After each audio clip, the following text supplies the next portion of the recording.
Thank you guys for joining us today to share the findings of the 2020 Domicile Unknown. We're here today with Multnomah County Chair Deborah Kafoury, Street Roots Executive Director Kaia Sand, Tri-County Health Officer Dr. Jennifer Vines, Harm Reduction Clinic Specialist Julie Lukesh. We're also joined by Hope Yamasaki, whose son died last year. And we have Chief Medicolegal Death Investigator Kim DiLeo, who will be available to take questions at the end. With that, I will turn it over to Chair Kafoury. Thank you, Kate. Thanks everyone for coming today. I'm Deborah Kafoury, Multnomah County Chair. And I really appreciate everyone participating this morning. I'm going to make some remarks and then you'll hear from one of the report's primary authors, Dr. Jennifer Vines.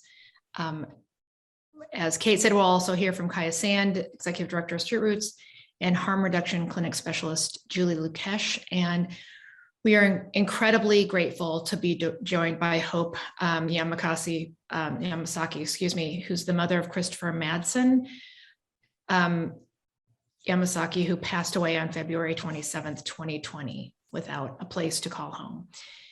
And then we'll have questions. We have the Health Department Director, Ebony Clarke, and Chief Medicolegal Death Investigator, Kim DiLeo. So we're here today to formally release Domicile Unknown, which is our annual report and analysis of people who died in Multnomah County while experiencing homelessness in the previous calendar year. For over 20 months, we've had to navigate the grim realities of COVID-19, overwhelming need buckling our hospital systems, new and increased disparities straining our safety net to its limits, and hundreds of thousands of deaths that have cast a long shadow of trauma. And in light of such pervasive, persistent grief and loss, it might be tempting to turn our eyes away from this year's Domicile Unknown report, which tells us that 126 people died while experiencing homelessness in Multnomah County in 2020. But even as we continue to grapple with widespread global tragedy, we can't and won't allow ourselves to ever deny, minimize, or become accustomed to the deaths of our unhoused neighbors. Over the course of 9 reports, Domicile Unknown has done more than simply remind us that the weather, violence, trauma, and instability that people are exposed to when they don't have safe housing is often fatal. It also reminds us that behind each death is a name, a family, a set of circumstances, and a story. That those who experience homelessness at some point knew the safety, stability, and protection of a home. That is, for much as we want one, there is no simple one-size-fits-all formula for addressing the complexity of someone's homelessness. That regardless, each person accounted for in this report deserved safe, stable housing, as well as access to mental health services, addiction treatment, and physical health care, that together can give people a real fighting chance to avoid early death, to find their footing, and even to thrive. And while we can't expect one report to tell the entire story of homelessness in our community, the stories and numbers in Domicile Unknown help us to focus the picture of why and how people succumb to it. So with this information in hand, we know who to grieve, and we know whose names to remember. And with this information, we can and do act. Domicile Unknown has repeatedly served as a force for change. Over the years, the analysis have driven many of the counties and even the state's policy directions and advocacy around the life and death challenges people experiencing homelessness face. Past reports painted a harrowing picture of just how devastating and fatal the opioid epidemic was to people experiencing homelessness. And that information lit a sense of urgency into decisions like mandating safer prescription practices, expanding treatment options like medication-assisted treatment, and broadening the availability of naloxone.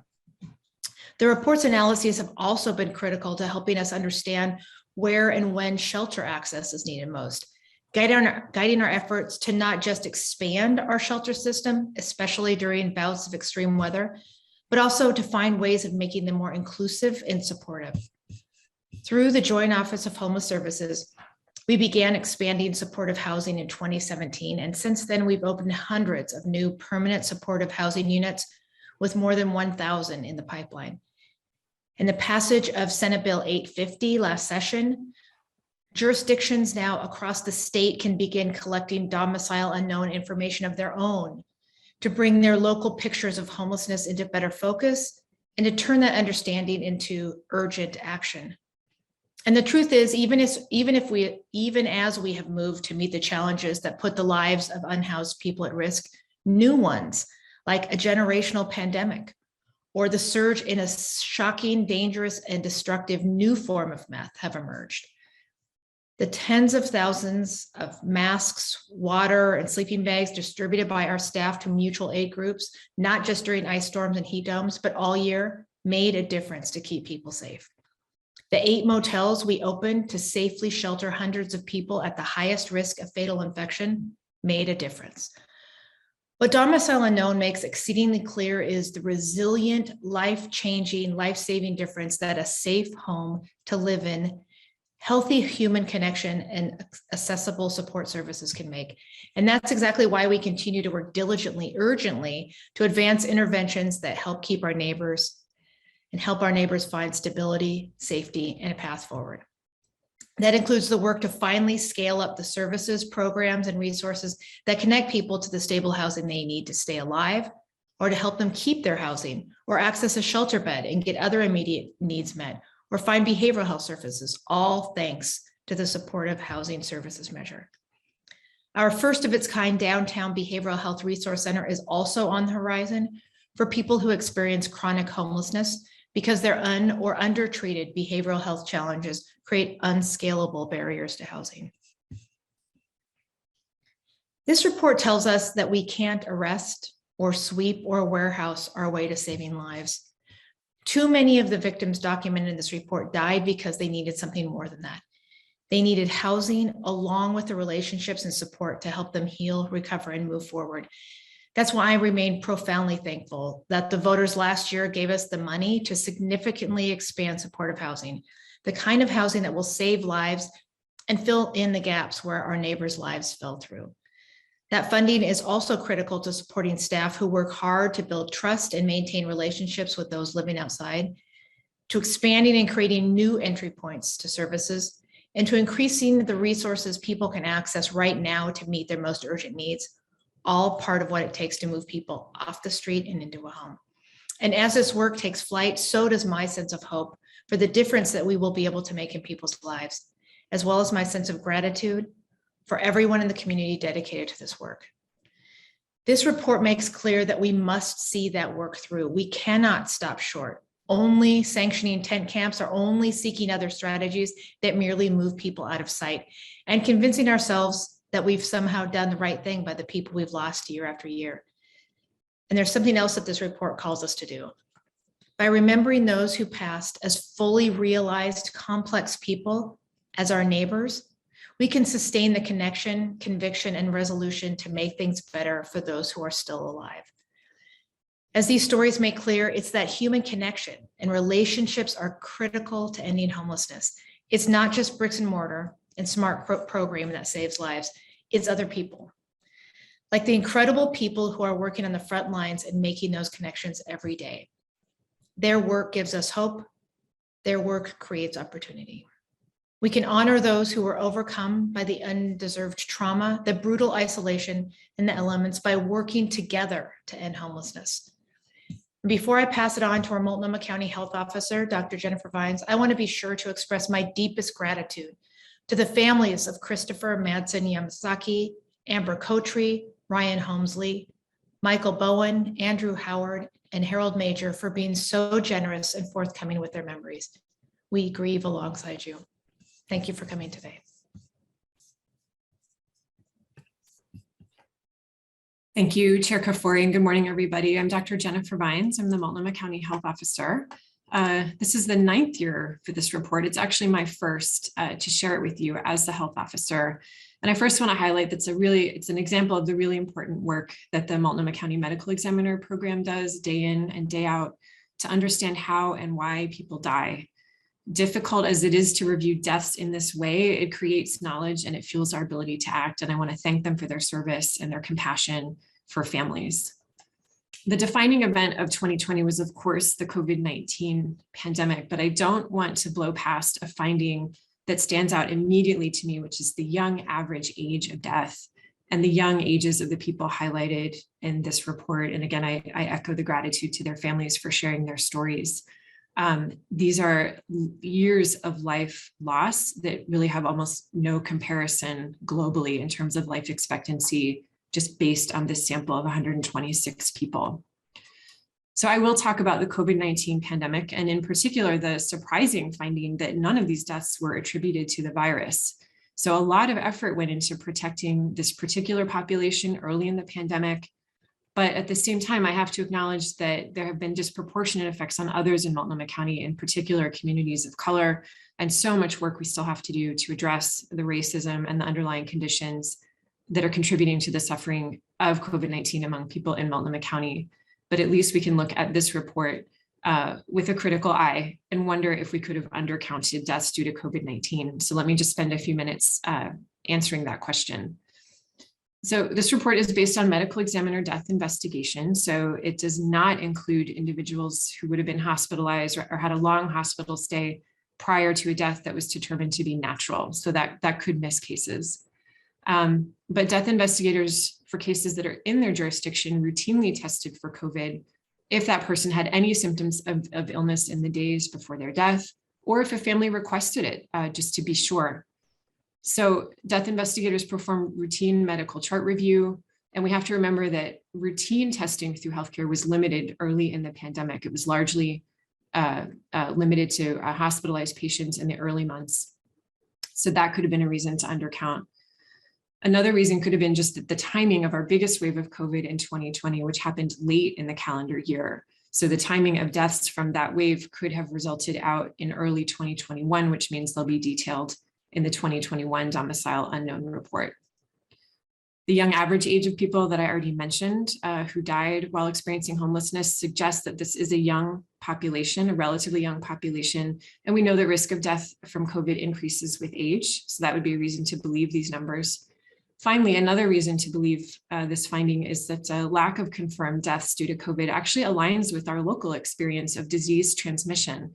So we had essentially no known outbreaks among people living outside last year and relatively few shelter outbreaks in 2020. So I'd like to turn to one other finding that stands out to me in this report, and that's the role of methamphetamines. So methamphetamines contributed to 62 deaths, so almost half of all deaths and nearly 80% of all the deaths involving substances. And that's the highest total number and the highest percent of total cases since this analysis began back in 2011. So just briefly, unlike opiates and alcohol, which tend to slow people down, make them less alert, meth is actually a stimulant. So it energizes people. It can lead to a very fast heartbeat. It can lead to high blood pressure, and it can overstimulate the brain, leading to violent or erratic behavior. Meth can also worsen or even provoke a mental health crisis. We're hearing reports that meth is stronger, cheaper, and more available on our streets. And unfortunately, unlike opioids, there's no treatment that eases meth intoxication or helps with recovery. So there is no equivalent of naloxone, which reverses an opiate overdose, or Suboxone, also known as buprenorphine, which can help a lot with withdrawal and cravings for opiates. The bottom line is that people need a quiet, safe place to relax, to hydrate, to have some food, and to recover from their meth use. So because substance use figures so prominently in this year's particular report, as it does in many other years, I'm going to turn it now to Julie Lukesh from the Multnomah County Harm Reduction Services to speak a little bit more in depth. Thank you. Hello, thank you, Dr. Vines, for that introduction. I work at our program's harm reduction clinic out in Northeast Portland, and we are seeing an absolute increase in community members and neighbors who are substance affected and having a lot of difficulty finding places to recover. The only thing, as Dr. Vines mentioned, that can help with recovering from meth intoxication is rest, food, and fluids. Due to what we all are aware of with COVID, there are many way less availability of places for folks to be safe and to recover and to be warm. So when people are using meth and they don't have a safe place to rest, to get sleep and food and take care of these primary physical needs, they're much more likely to experience meth psychosis, especially if they're already dually diagnosed with a mental health disorder. And they don't have a chance or a place to de-escalate. And the reactions from the community are often negative when people are moved from one place to the next without a place to be safe. So as a result, we see an increase in violence nationally and locally, and this puts people living outside at a much higher risk, which in turn gives them an even greater incentive to stay awake so that they're just staying awake for their own safety. Meth helps with staying awake. Unfortunately, it's cheaper and easier to utilize. So the other thing that we're seeing is that we're turning folks away from the clinic that I work for because we don't have enough resources to do wraparound services for folks in addition to what we're already offering, which is STD screening, naloxone, wound care, and referrals to resources. But when people have to hop from one building to the next, they don't often make it. Lack of transportation, lack of resources to get from one place to the next, even lack of things that you and I take absolutely for granted, like just a telephone. There aren't telephones to use right now because of COVID. You can't borrow a phone from somebody without putting yourself at risk. These really simple things that we might not think of are hardships for these neighbors out on the street. Our hope is that with Measure 110 funding, we'll see more access to behavioral health services that might include sobering centers staffed by experts who can lift up this problem and support our neighbors who are really, really struggling right now. We have great examples, a couple great examples, but not enough already in our community. Central City Concerns Blackburn Center is a great example for really great wraparound health and social services. They cannot carry the burden for our entire Portland metro area. We need a lot more Blackburn centers and places for people to feel safe, to feel cared for, to walk through the door and know that their needs, maybe not all of their needs will be met, but many of them will be met with a smile and a welcome and humanizing and treated with dignity. These are really, really big keys to helping folks get back on their feet. I'm going to turn it over to Hope now, who's going to speak a little bit more about all of this from a very, very personal angle. Thanks, Hope, for joining us today. Thank you. Is my volume okay? Yep. Great. Okay. Thank you. So I'm Hope Yamasaki. My son, Christopher Jordan Madson-Yamasaki, he was born in 1993. He was a beautiful baby. He was curious and excited about life. He loved bowling. He and his brother bowled tournaments and won trophies. He even bowled a 300, which is a perfect score. He went to the Metropolitan Learning Center with his two siblings in Northwest Portland. He was an outdoor school leader. Every fall, he volunteered to build a really fun haunted house for the younger kids. Every winter, he was part of their winter solstice program, decorating, dancing, drumming, and doing art. After high school, he went on to Job Corps and got certificates in welding and plumbing. And then he was then offered a position in AmeriCorps working in wind technology and flown to Colorado. He was very excited about that. That's also when he had his first major mental health breakdown. He was later diagnosed with schizoaffective disorder. For the next few years, he was in and out of inpatient mental health treatment. He got on disability and he was able to live in a house with folks who were experiencing similar things. He got some peer support, counseling, and help remembering medications. He did well and he started online college and was even working part-time. He moved into his own apartment because he wanted to be independent, but sadly he couldn't remember his medication regularly and he started using drugs, which completely made the issue much harder. And the previous types of house that offered Chris support were no longer available for him. For the next year, he rotated between trying to get help for addiction and trying to get treatment for mental health. He would be asked to leave addiction centers because they can't treat mental health. Then he would be asked to leave the mental health hospital because they can't treat addiction issues. He didn't want to leave. Sometimes he would beg to stay. He did want help. The last time he was kicked out of the mental health center, it was in the middle of the night. He was dropped off at a shelter 12 hours before he was scheduled to be transported to a dual diagnosis center that might be able to help him. His state was so bad, he didn't even remember how to call me, and he lost his spot at the center and had to go back on the waiting list. We tried to get him into walk-in detox at many different places. He wasn't accepted at any of them because the demand was so high and he was using meth, and they thought that would be less dangerous. We took him to mental health hospitals again, but they would only treat him for a couple of days, not even long enough to get the medication right. This type of thing happened over and over and over again. He desperately needed dual diagnosis treatment so he could get addiction and mental health treatment at the same time. On a clear Saturday morning in February 2020, just before the world shut down, a police officer knocked on our door. My daughter and I could feel something was very wrong, and she begged me not to answer. I had to, and I learned her brother and my oldest son left this world. He was kicked out of a shelter because he was smoking on a fire escape and acting erratically. He was found in a tent in Northwest Portland, not too far from where he went to school. He overdosed on methamphetamines. He was only 26. I don't remember what I said to the officer.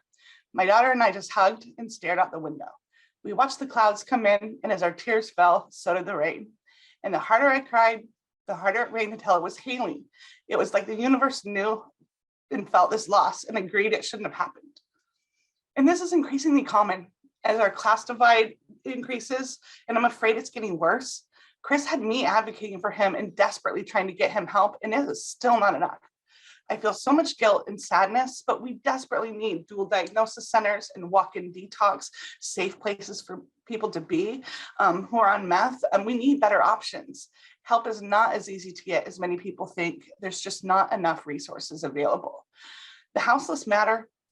Those with mental health issues and addiction difficulties matter. Chris mattered, and he's loved and he's missed, and my heart breaks every day for him and everyone in those circumstances and those who love him. Wow, so thank you. Thank you for hearing my story. And now I'd like to pass it to Kaia Sand, the Director of Street Roots.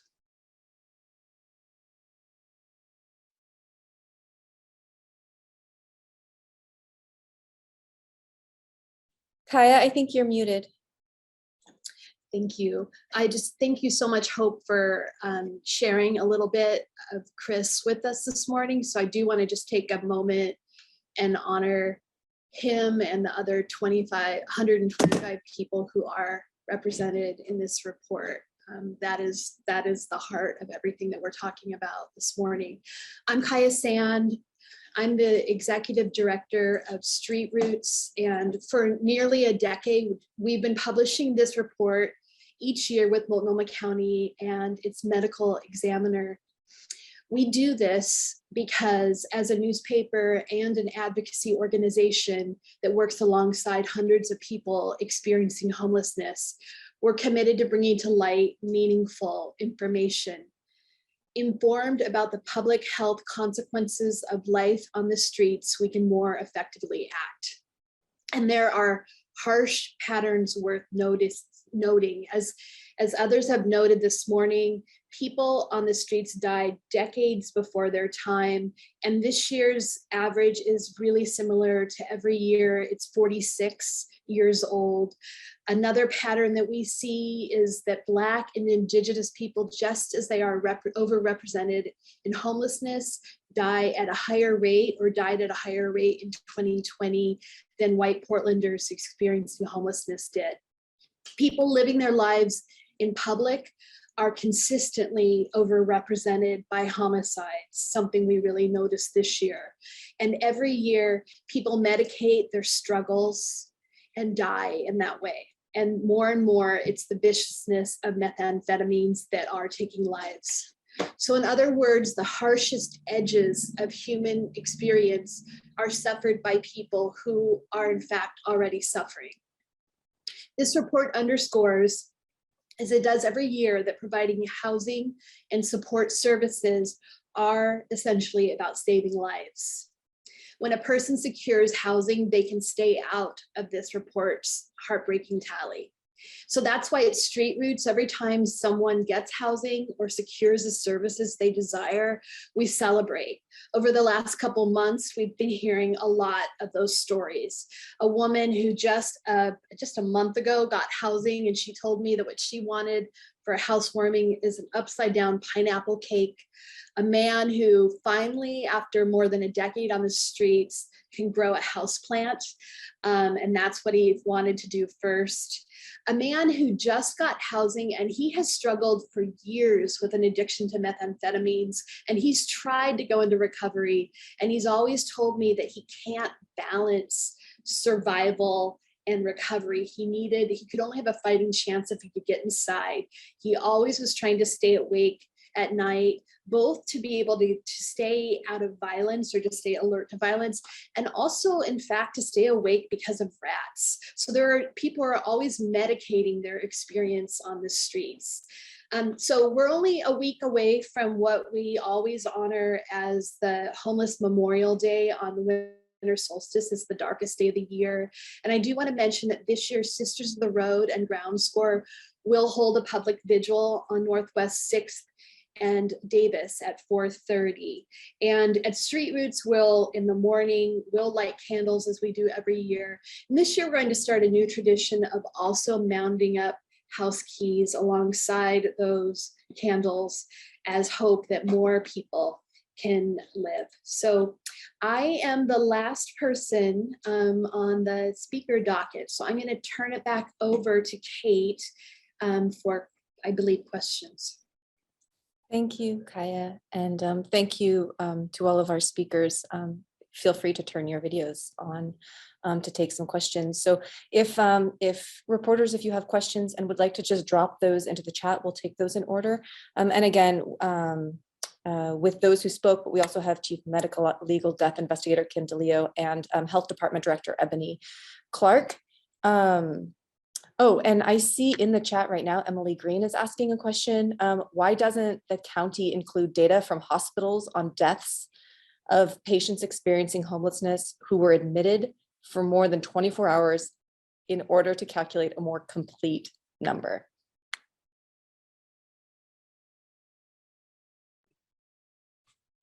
I can talk about this if somebody else jump in if they have some more recent information, but we've tried over the years to get data from hospitals and we have not been successful. That has been the understanding in the past. And I don't know, Jennifer or Dr. Vines, if you have any updates or anything to add. Yeah, thanks, Chair. Actually, Kim DiLeo can speak very well to that. Go ahead, Kim.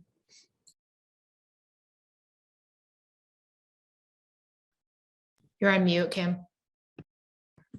Thank you. For deaths occurring in the hospital that are natural deaths, where the individual has been hospitalized for greater than 24 hours, those aren't reportable to the medical examiner's office. So it would be very difficult for us to track those under medical examiner jurisdiction. We actually do not have jurisdiction in those cases. There is, however, a new a bill, I believe 850, that was passed that requires hospitals, anyone who is completing death certificate information to include the housing status on the official death certificate paperwork. So that should be going forward, we should be able to track through vital statistics those cases that are not reported to the medical examiner's office. Thank you. And Sarah Klein had a question. And again, folks, feel free to just let me know you have a question and you can unmute yourselves. But Sarah Klein is asking, in 2020, what was the number of people experiencing homelessness who died that were found in outdoor public spaces, such as sidewalks, parks, and homeless encampments? Sarah, I can drop that in to the chat for everybody. It's going to be found in the report. And I actually have it right here, Kate, while you do that. So the total number was 62, about 49%, so almost half in an outdoor public space.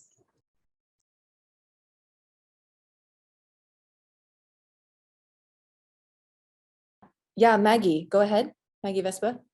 Hi, yeah, thank you so much. I'm wondering if Ms. Yamasaki is comfortable. I mean, just first listening to you, I'm so sorry for what you and your family have been through, and our whole team was just, gutted listening to your story and your son's story. And I noticed one thing you said was that, it's a lot harder than people think to get help and to get resources. And I'm wondering if you were surprised, like, if you thought it would have been easier to get resources, and how that struck you watching your son kind of get bounced from facility to facility and being turned away like that. Like, what was going through your mind when that was happening? Yeah, absolutely. It was much harder than I thought until I had to navigate the system, because, you just call the 411 or you take people in places, but that's not enough. Like, sometimes people can be treated for maybe a couple days somewhere, but then they're released, and that's not enough to get someone stable. And then the more times that happens, the less they're even likely to take people in. Like, it was really hard. You can't just call somewhere, and especially when people are having like addiction and mental health, there's small windows of where they want to get help, and you need to be able to get them help in those windows when you can find them and they're stable, they're realizing what they need, and there was nowhere to take them in those moments. Like, we drove, we went to Washington, went to all the walk-in detox centers I could find anywhere, and no one would take him because it was methamphetamine. Because that would be a track if he would have gotten there, possibly, to be able to get continuing treatment. But it was really hard, really, really hard to get treatment at all. I really appreciate it. Thank you. Thank you, Hope. Jim, I think you had a question. Do you want to unmute yourself? I don't know that it was particularly clear for me.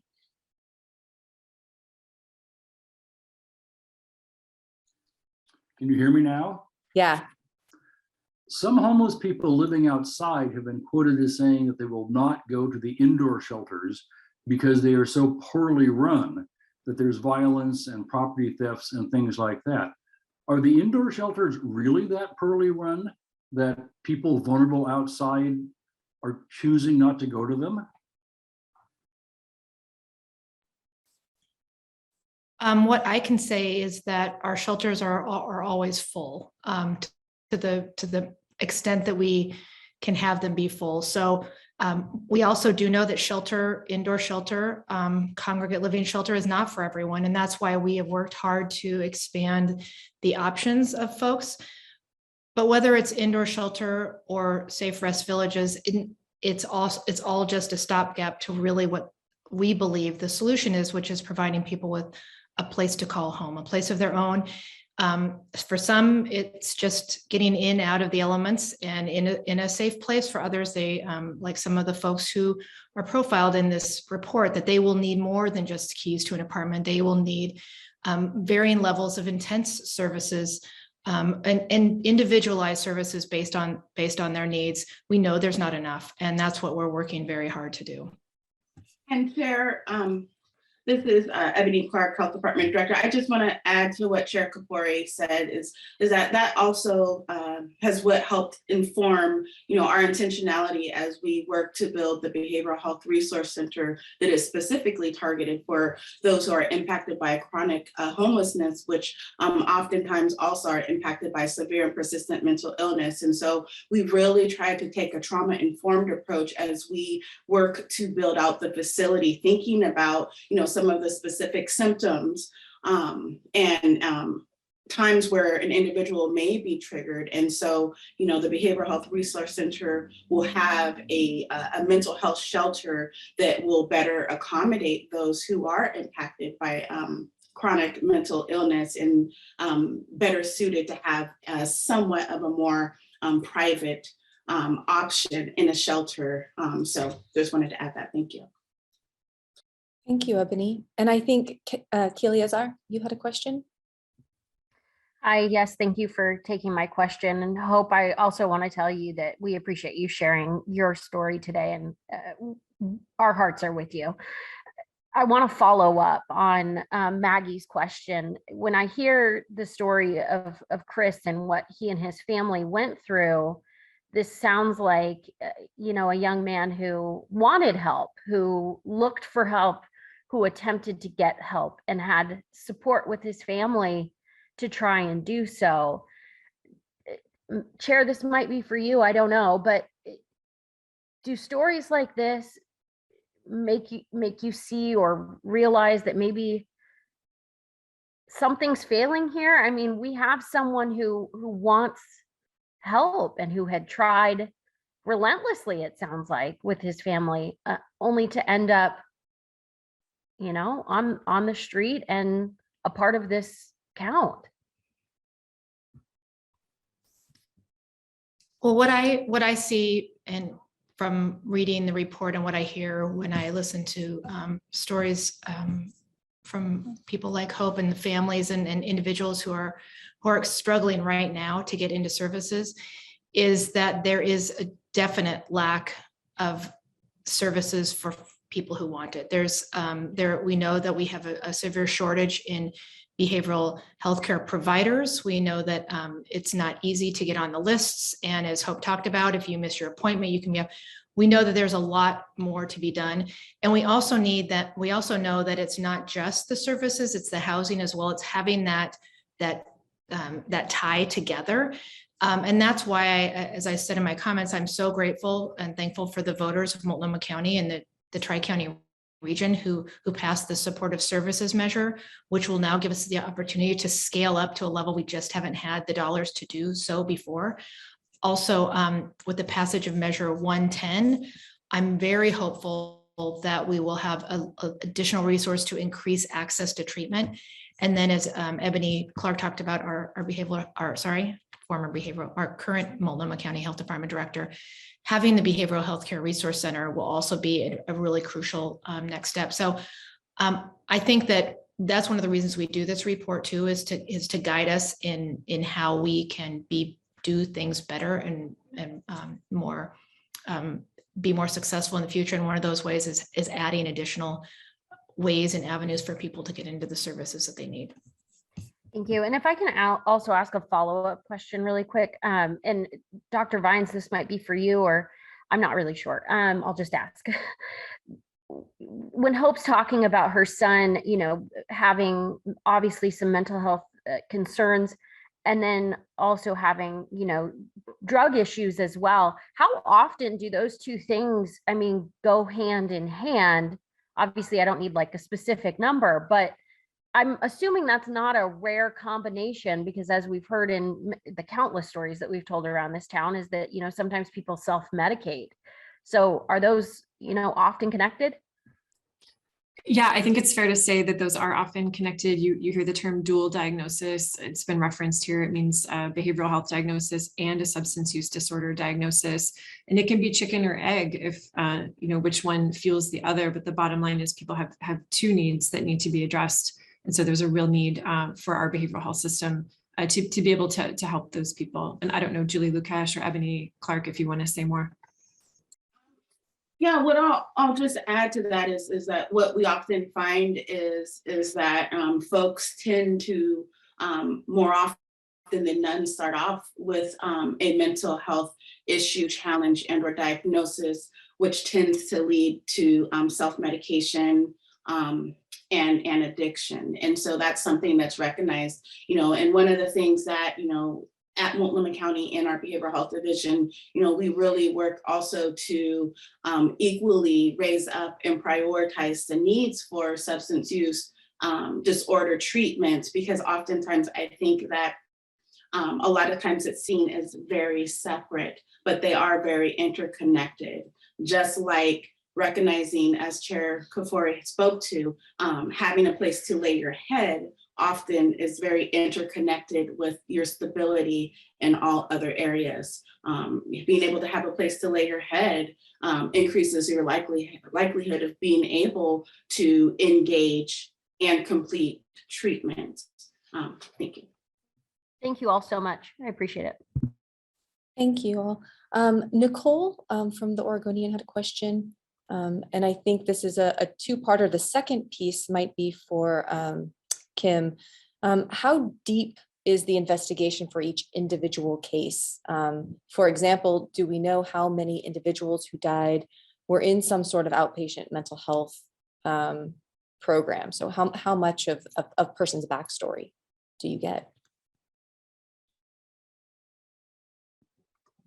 Sure, I can take that.